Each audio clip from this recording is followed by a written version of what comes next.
65 years before the Battle of Yavin, the election for the next monarch of Naboo pitted the expansionist ideals of the popular candidate, Bon Topolo, against the traditionally isolationist policies of the old royal houses. Topolo's two most prominent enemies were Vidar Kim and Kosinga Palpatine, patriarchs of two noble families. The youngest of Vidar Kim's three sons, Ronhar Kim, had been found to be Force-sensitive as an infant, and Vidar, having two elder sons and heirs to his legacy, turned the boy over to the Jedi Order for training a little more than a decade prior to the election. The days leading up to the election marked the first visitation to Naboo by the Muun financier, Higo Damask. Secretly the Sith Lord known as Darth Plagueis, Higo Damask traveled to Naboo after realizing that the eldest son of House Palpatine had been responsible for leaking information to the detriment of his father's political allies. Wishing to conscript the younger Palpatine as a kind of spy, as a means of shoring up Bon Topolo's bid for the throne, it was only after meeting the human in person that Plagueis became aware of his depth in the Force and took him on as his Sith apprentice. After becoming Darth Sidious, Palpatine maintained his public face as the aide of the disgruntled Senator Vidar Kim, who had been his political mentor for many years. Years later, and following the sudden deaths of his wife and elder sons in a starship accident, Senator Kim reached out to Ronhar, now a fully fledged Jedi Knight, and begged the young man to journey with him back to Naboo in order to carry on his legacy. Feeling that his loyalty was to the Republic as a whole and not to Naboo, Ronhar Kim dismissed the senator's notion out of hand. Despite this, Vidar Kim devised another plan over the following 2 years. Armed with the evidence that his family's tragic accident had actually been arranged by his old enemy, King Topolo himself, as a means of forcing the senator into early retirement, Vidar Kim had made plans to inform the Jedi Council of the king's corruption after convincing his son to meet with him on Coruscant, a last desperate attempt to change his son's mind about remaining with the Jedi Order. Unfortunately for him, and the galaxy as a whole, he confided all of this to his trusted friend, Palpatine.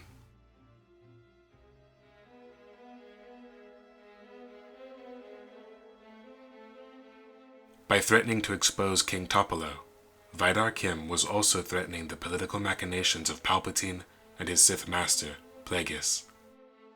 In doing so, the grieving senator had made himself a liability, and his assassination was arranged shortly thereafter.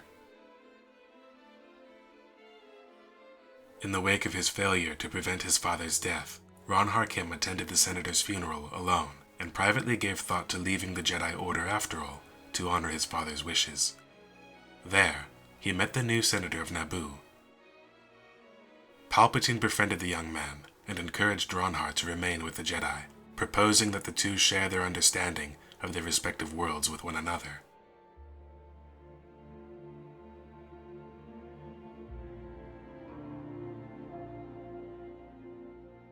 Decades later, and following the outbreak of the Clone Wars, Kim requested a meeting with the Supreme Chancellor, during which the Jedi Master brought forth a plan devised by his Padawan, Tap Narpal.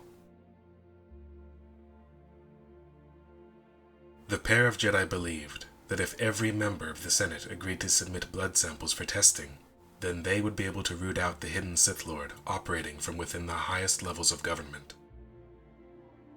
Seeing the great danger here, Palpatine pretended to consider the plan before convincing Ronhar Kim to delay bringing the plan forward to the Jedi Council, ostensibly to limit the opportunities for the secret Sith Lord to discover their intentions, though in truth, to buy himself enough time to contact Count Dooku. On his master's orders, Dooku dispatched an altogether overwhelming fleet to the planet Mersin, where Ronhar Kim and his forces were stationed. Following the retreat of Captain Pellaeon and the death of Tap Narpal as he attempted to fly to his master's aid, Ronhar Kim made his final stand with only 9 clone troopers at his side. Though he fought valiantly, he was eventually overwhelmed and fatally wounded. Before he succumbed, he realized the grim truth. Somehow, the Sith Lord had learned what he'd intended to do, and now, the plan that he and his fallen Padawan had laid out would die with them. What he never realized was that he, like his father and so many others, had placed his faith in the wrong man.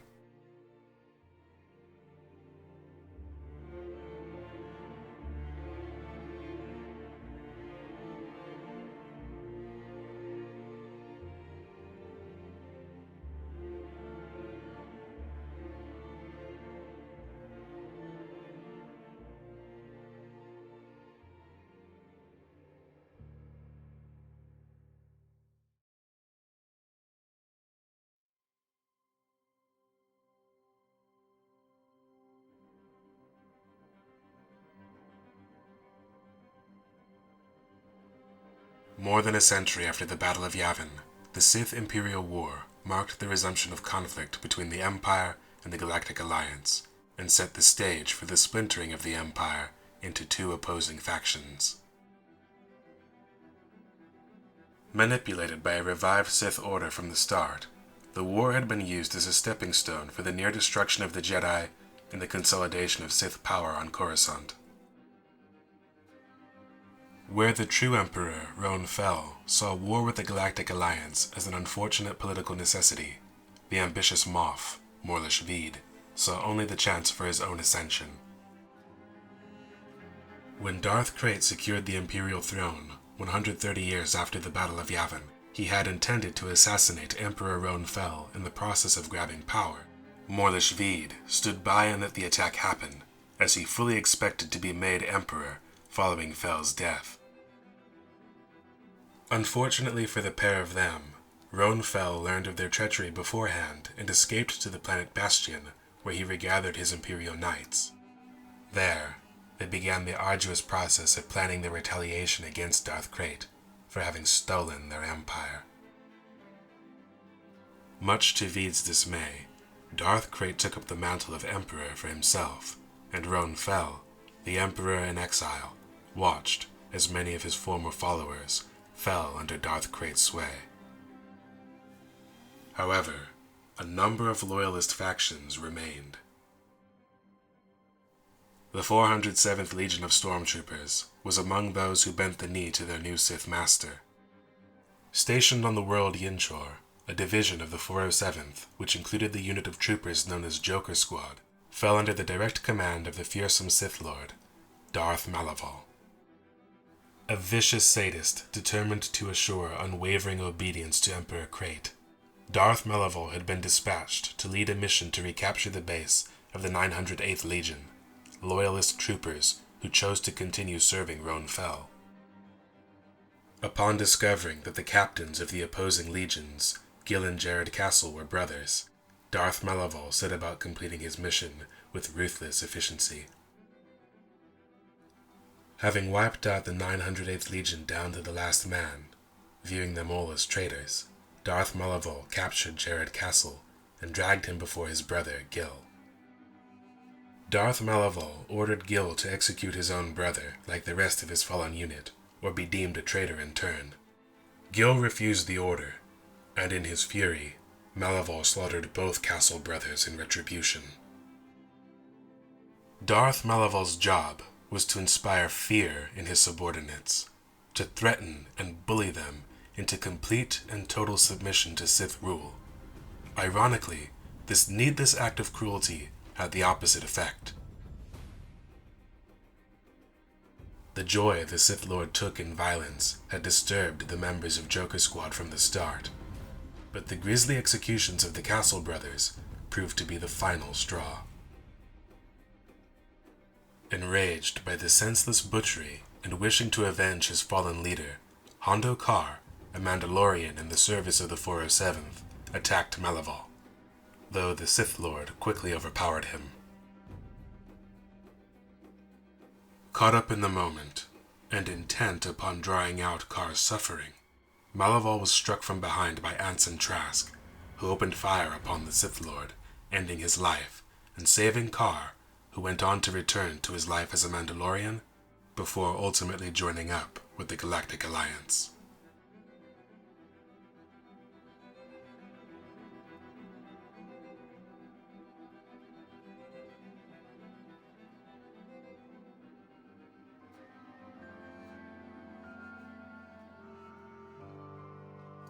Hey guys, Matt here. Welcome to the next installment of the Versus series here on Grey Jedi 91.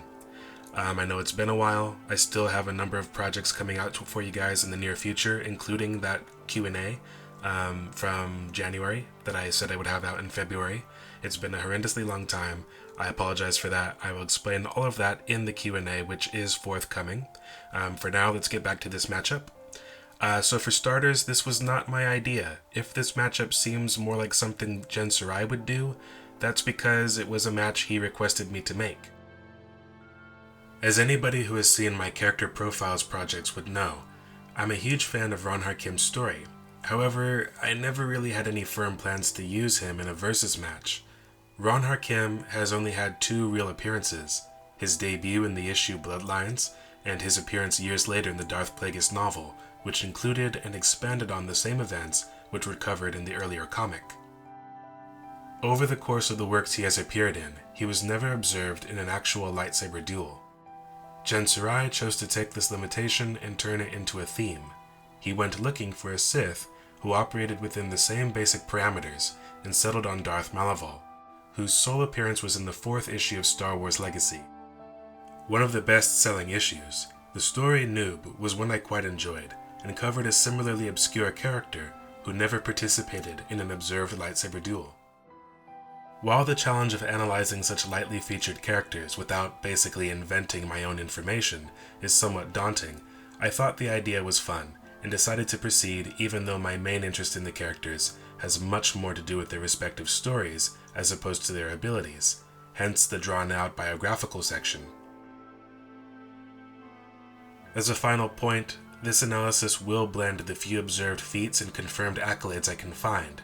However, I fully admit that there was relatively little concrete information to go on. So having said that, if the semi-speculative nature of this matchup is not to your liking, you are forewarned. With all of that said, I present for you Ron Harkim versus Darth Malaval. Let's begin.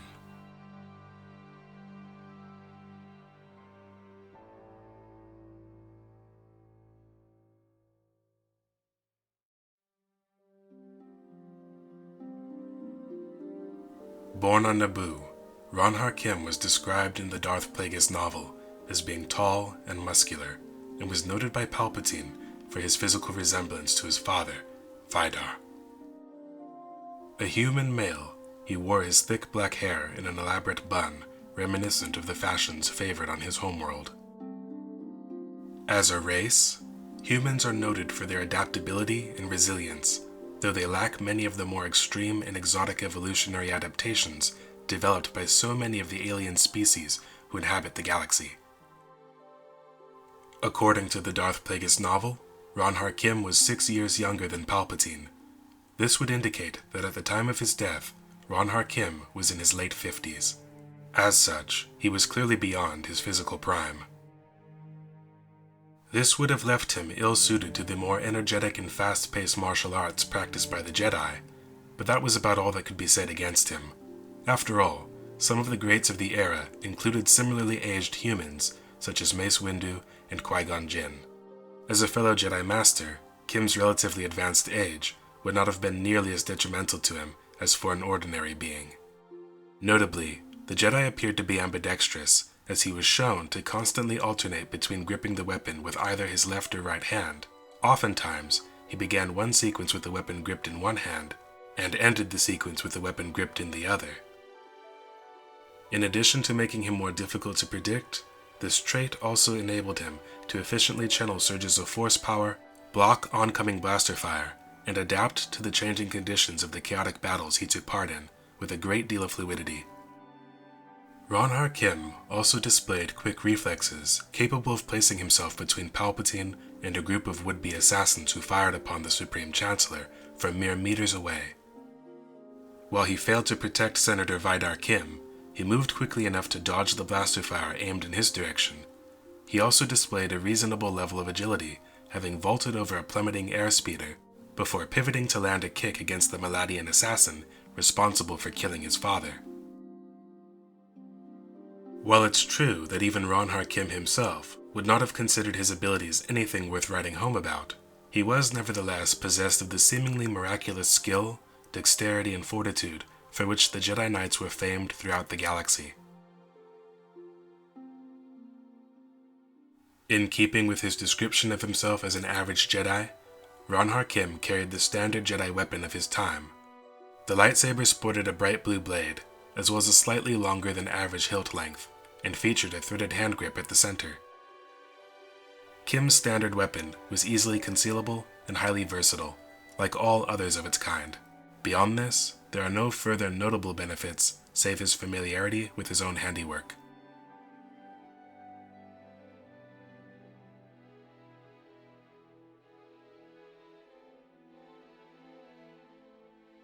Darth Malaval was a male Quarren of indeterminate age, though I would estimate him to be approximately middle-aged and therefore slightly beyond his physical prime.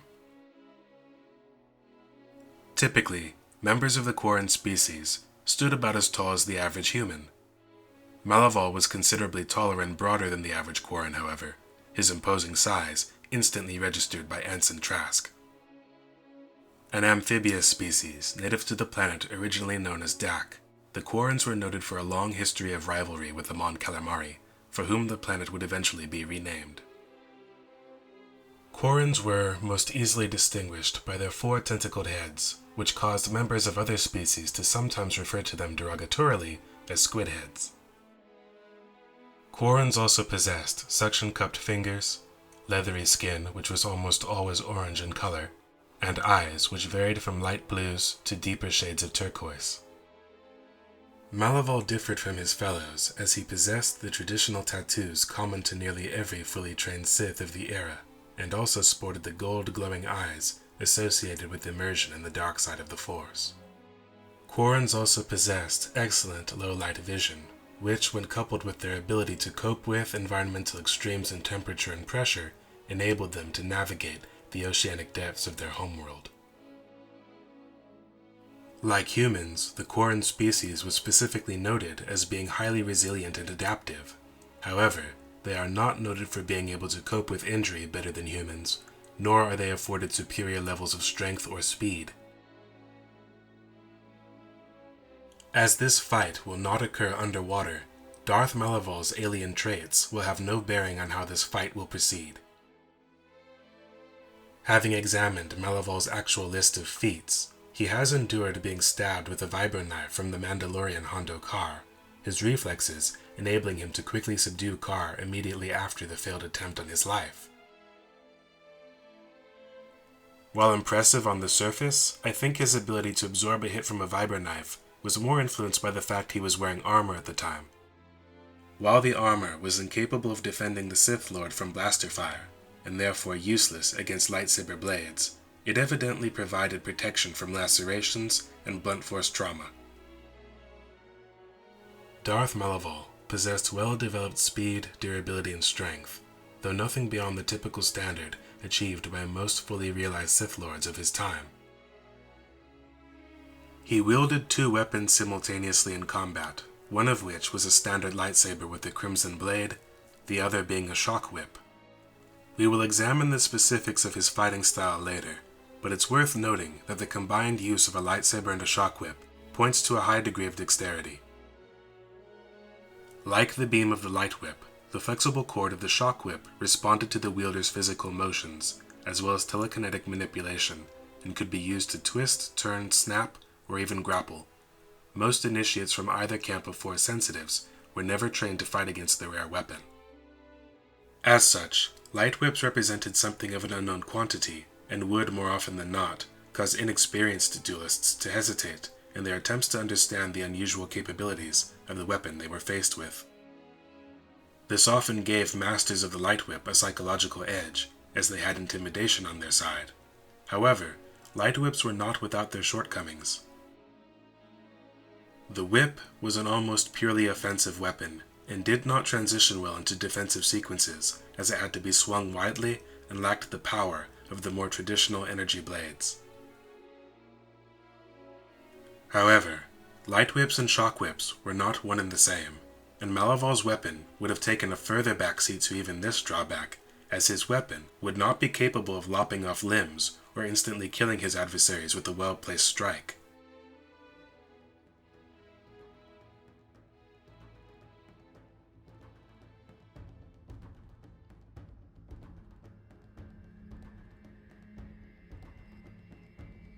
Physically speaking, I consider Ron Kim the quicker and more agile of the two by a considerable margin, and while we do know that Malavol has been observed taking more severe punishment than Kim has, this is chiefly due to the lack of prominent source material concerning both.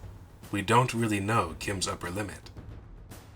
But we should also consider the fact that Darth Malavol's feats have only been observed because he has experienced defensive lapses.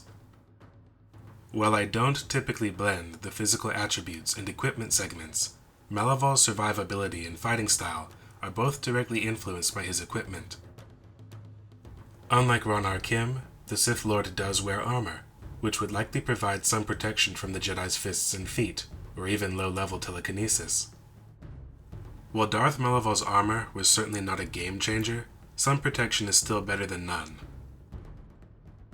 While Ron Kim may have been killed in a similar fashion as Malavol, the circumstances were entirely different, and nobody would have been capable of outmaneuvering the amount of firepower he was up against. We've seen that his speed and general levels of awareness would have allowed him to avoid the kind of damage that Darth Malavol has allowed himself to sustain needlessly. It's very questionable who deserves the edge here. To my mind, it's too ambiguous to make a decisive call on the basis of their native abilities. However, where the contest of their weaponry and equipment is concerned, the matter is far less murky. While the Shock Whip comes with a heaping pile of limitations, it still provides greater options to Malavol, which includes the option to set the weapon aside in favor of his traditional blade, should the whip become a hindrance. Ronhar's comparatively standard equipment gives him no advantage over his competition. Although I see no great disparity between the intrinsic physicality of the two, the Quarren Sith Lord has more tools at his disposal, leaving Ron Kim with all of his work ahead of him. Darth Malavol gets the edge in physicality and equipment.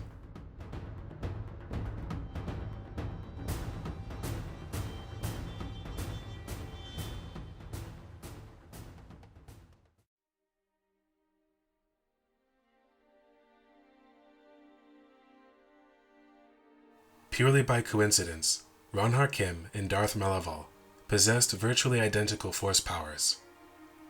They have both used a force push to send an armored attacker reeling into a stone pillar, hard enough to crack said pillar. In terms of observable feats with respect to combative use of the Force, that's about all either has to their name. Telepathically, Ron Kim has demonstrated a respectable degree of skill, as he would have successfully drawn the truth out of two unwilling targets had his attempt not been foiled when his captors committed suicide. But in the context of this matchup, this accounts for very little. While Darth Malavol has not been credited with any such powers, such relatively low-level telepathy would not influence this matchup in any way whatsoever. And interestingly, while Force Lightning was a power commonly used by various members of the One Sith Order, this is an ability Malavol never demonstrated himself to be capable of, and is not credited with in his entry within his role-playing guide. The guide does note him as one who's capable of using the Force to amplify his rage, fueling his physical performance, but I'm disinclined to view this as a game changer. I think the two are entirely comparable as Force wielders, given the identical level of magnitude the two have displayed. Based on Kim's own proven skill with physical augmentation, I do not see any real need to award an advantage to Malavol purely on the basis of his dark rage. In light of all this, no edge shall be granted for Force abilities.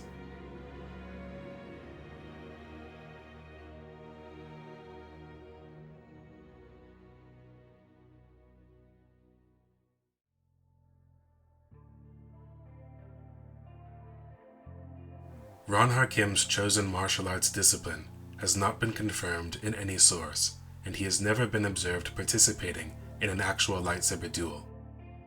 Based on his expertise with blast deflection, something he demonstrated great accuracy and timing with, and his occasional use of the reverse grip for specific maneuvers, I think Ron Harkim was most likely a practitioner of Shien, the fifth form of lightsaber combat. Shien was designed in order to address threats from blaster-wielding assailants. Unlike Surisu, Shien stressed the purposeful redirection of bolts back to the shooter, turning an ostensible defensive maneuver into a form of counterattack. Kim may have also specialized with Jem So, the other half of Form 5, which addressed lightsaber-wielding opponents directly. Jem So incorporated a similar philosophy, turning an enemy's assault aside before responding with a powerful counterattack. Kim certainly possessed the physicality commonly associated with the domineeringly powerful masters of Form 5, and would have been well suited to the strength-oriented martial arts. We have also seen him take the offensive initiative by employing force-assisted leaps and powerful overhanded chops.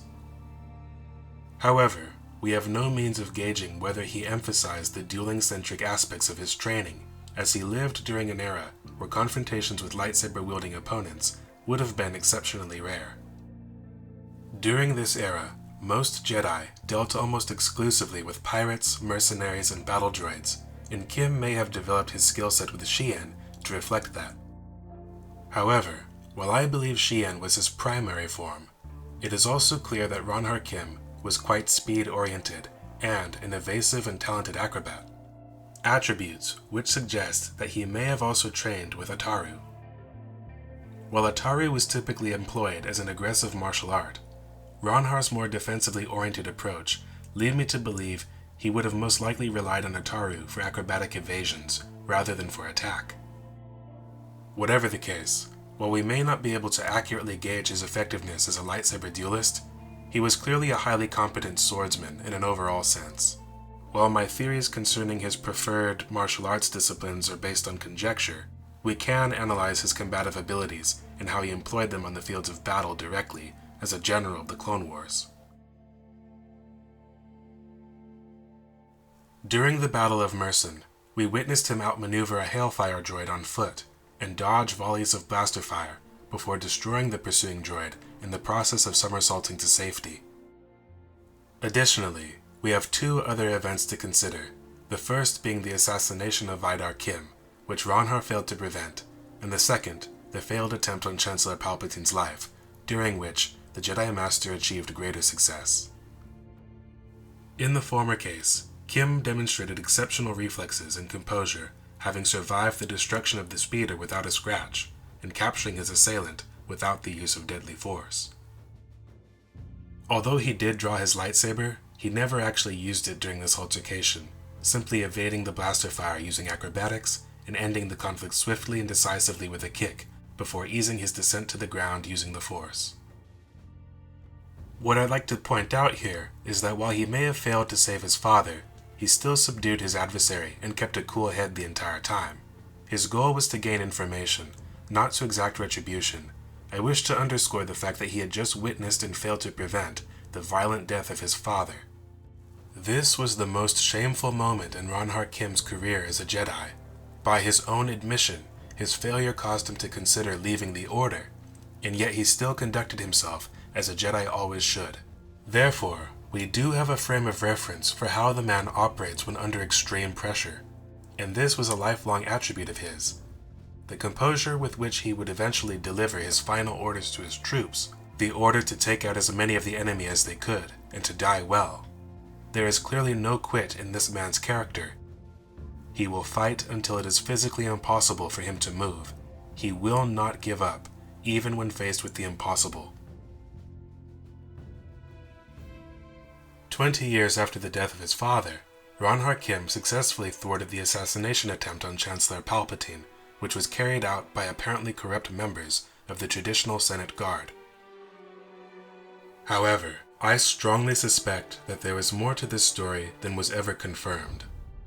Although Ronhar captured his father's killer, the Maladian assassin committed suicide before revealing any information.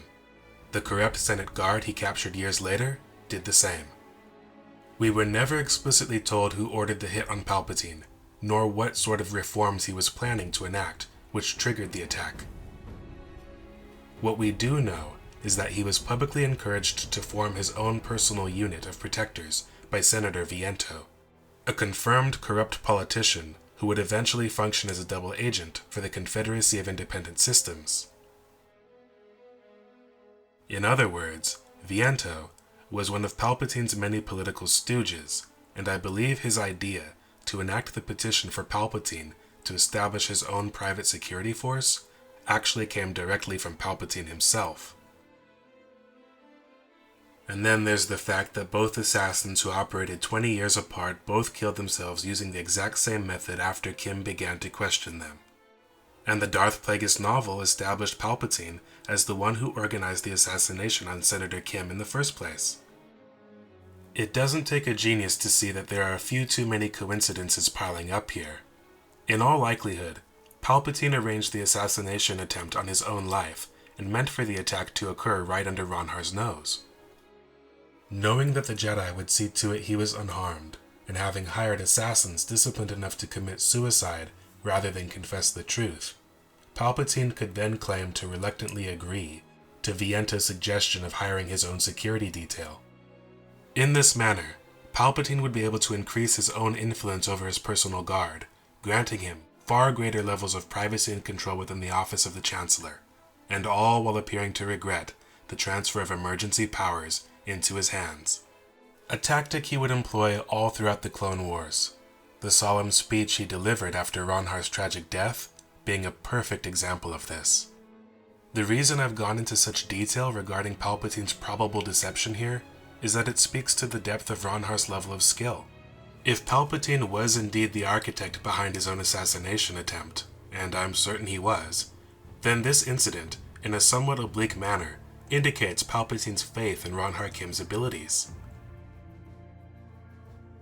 A Jedi of lesser skill might have bungled the affair, possibly forcing Palpatine to publicly reveal his strength in the Force, which would, needless to say, have been a complete disaster.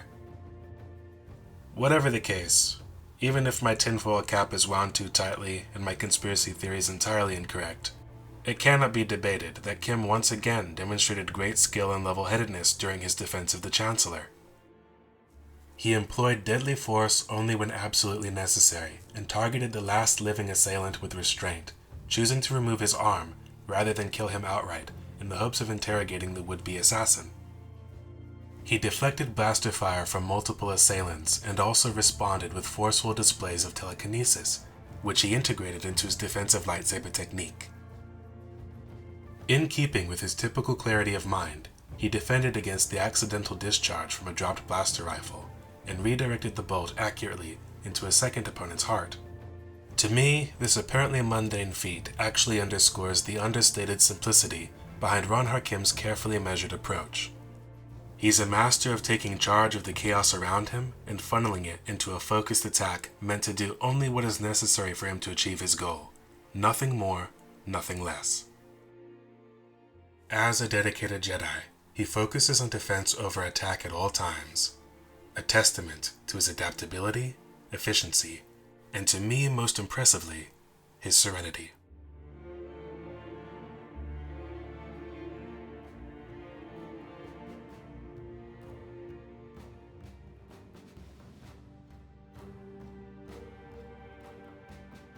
As previously mentioned, Darth Malaval utilized the standard lightsaber in conjunction with a shock whip. When commanding his troops, he took charge from the front, fighting with his feet on the ground, positioning himself at the very apex of the attack. He attacked friend and foe alike indiscriminately, frightening both his adversaries and his subordinates with his ruthlessness and the enjoyment he took from the many ways he found to kill. He was ambidextrous and swung his lightsaber widely and viciously, slicing his enemies into rough chunks when fighting in close quarters. He targeted enemies stationed at greater range with his shock whip, savoring the moment with wide-eyed glee. Darth Malaval's chosen martial arts discipline has never been outlined in any source, and his personal style was far too radical and unorthodox as well as lightly featured for me to feel comfortable to even hazard a guess as to which of the traditional martial arts he favored, if he favored them at all. However, he was stated to be skilled in the use of a lightsaber in his entry within the Legacy Era campaign guide. What's more telling, though, is the reason the guide specifies for Malaval's use of a shock whip in the first place. He was specifically noted to favor the whip over the more traditional energy blade because it was more painful, though considerably less lethal. So enamored was he by the idea of dealing out pain and misery that he willingly chose to set practicality and efficiency aside so that he could torture his targets. He was well known for his habit for letting horrifically maimed victims survive his assaults so that they could provide a living reminder to others of the fates that awaited all of Krait's enemies. The campaign guide also goes on to cite Malaval as one of the most capable Jedi hunters who served under Darth Krayt. Right off the bat, this speaks to the difference between Ron Harkim's and Darth Malaval's respective eras. Malaval would have had greater experience with facing opponents trained in the use of a lightsaber and the Force.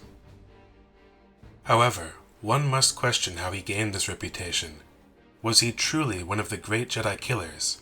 Was he like Darth Malgus, Asajj Ventress, Dirge, or Darth Vader, warriors who personally tracked down and slew Jedi for the sport of it, or else to prove their worth to their respective masters? He wasn't very insightful nor subtle. Neither was he a good judge of character, as was made obvious by his dealings with his own subordinates, each of whom hated his guts and didn't trouble to hide this from him. This, combined with his arrogance and tendency to underestimate the resolve of those he tormented, as well as his belief in his own infallibility, undermined his otherwise capable skills as a strategist and tactician. He was brutal and domineering in the field, and would have likely been capable of more subtle manipulations when presented with an isolated captive, like some kind of predator playing with his food. While he was certainly competent in the realm of personal combat, I am more inclined to think that his success as a Jedi hunter was more due to the fact he had the full might of the Empire behind him and the resources of Darth Krayt's Sith forces. Following the massacre of Ossus, the Jedi Order was once again downtrodden, with its members being few and far-flung. With the Sith at the top of the pecking order, Malaval's success is almost analogous to shooting fish in a barrel. The stage was set for him to basically kick his opponents while they were already down. Malaval was a walking ego with a narrow and dogmatic view of the galaxy, all colored by his total devotion to Darth Krayt's rule.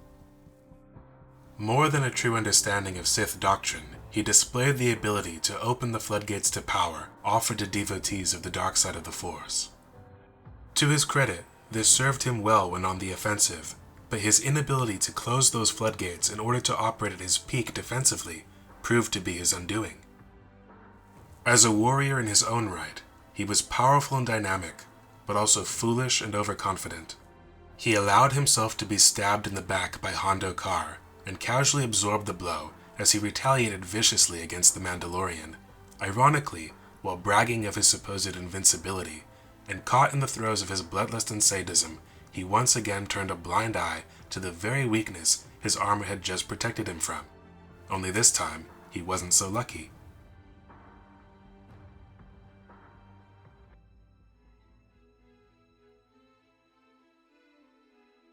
While Darth Malaval's use of the whip may off-balance Ron Harkim, it isn't going to be anywhere near as deadly as the light whip, and this would give the Jedi a bit more breathing room, as he'd be less pressured to adapt instantaneously.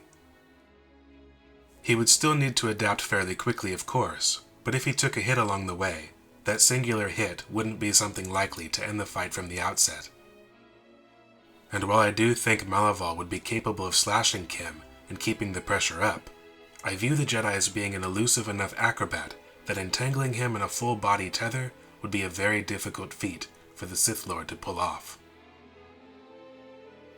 Similarly, while Ronhar has proven to be capable of taking the offensive initiative and has a proven defensive technique, it's unclear how well this translates into a lightsaber duel, and we have no means to gauge Malaval's effectiveness here either. There's no way to tell exactly how much damage Ronhar would have to deal before the Sith Lord would break, though Malaval's complete devotion to offense and his total lack of defensive showings do say something about him. While he may be capable of defending, he often fails to, or else purposely elects not to, either out of a false sense of security imposed by his own belief in his superiority, or else because his flair for the dramatic has motivated him to tank hits and respond with even greater force as a means of establishing his own dominance. As combatants, these two are relatively evenly matched, Malaval's technique being the more varied and overtly dangerous, Kim's being the more conservative, carefully measured, and far more defensively oriented. I view both as more than capable of putting up with what the other is bringing to the table for an extensive period of time. However, this doesn't mean that I don't think an edge can be awarded. While their techniques, different though they may be, are rather evenly matched, their overall approaches to combat are as different as can possibly be.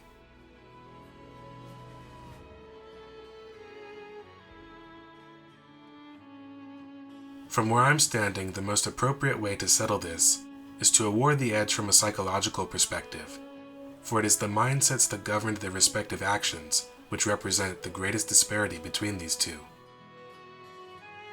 To put it very simply, Ronhar Kim was everything Darth Malaval was not.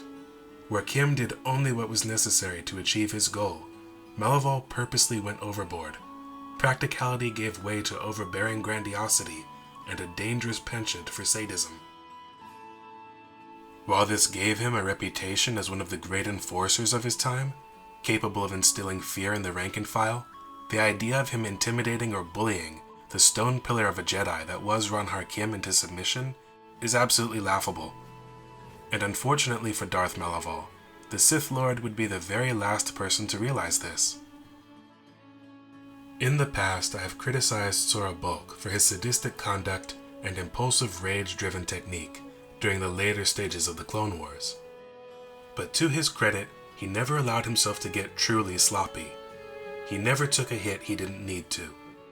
And while he did eventually give in to his desire to punish Master Thome, rather pointlessly drawing out their final contest, this was at least understandable in the sense that Thome had spent the last few months sabotaging Bulk's plans at every turn. Sora Bulk's compromised state of mind, while detrimental, was nevertheless circumstantial. Malaval, on the other hand, had no such excuse. Darth Malaval was like this every minute of every day, for no other reason than that he was a complete and total psychopath. Quite plainly, Darth Malaval was as much a danger to himself as he was to others. The Sith Lord's misplaced emphasis on violent retribution and physical punishment reflect his own limited understanding. He cannot comprehend a punishment worse than physical injury, nor a fate worse than death. This complete inability to recognize that there are things that others consider worth dying for cripples his ability to read others or evaluate the dangers they may pose. This general outlook being the sole reason that he, a fully realized Sith Lord, got blown away by a literal noob. He may be capable of inflicting pain, but he is incapable of inspiring love, admiration, or even loyalty, each and all a force that can, given time, conquer fear. Although I do believe Ronhar Kim would have an uphill battle ahead of him, and would be forced to adapt, his combined and primarily defensive skill set would enable him to do so. I do not believe that this would become an endurance run. I don't think that we can determine this based on who would outlast the other. Neither has demonstrated a substantially superior or inferior degree of stamina. I do believe, however, that of the two of them, the reckless impracticality behind Darth Malaval's sadistic approach would leave him far more prone than his opponent to make a mistake as time went on. And when he did, Ronhar Kim would be right there waiting for him, ready to strike with calm, practiced, and efficient grace, ending the fight on his terms. For this reason, I award Ronhar Kim, the self-described average Jedi, the edge as a martial artist, And because I believe this is the category most likely to impact the final outcome of this fight, I also name him the victor.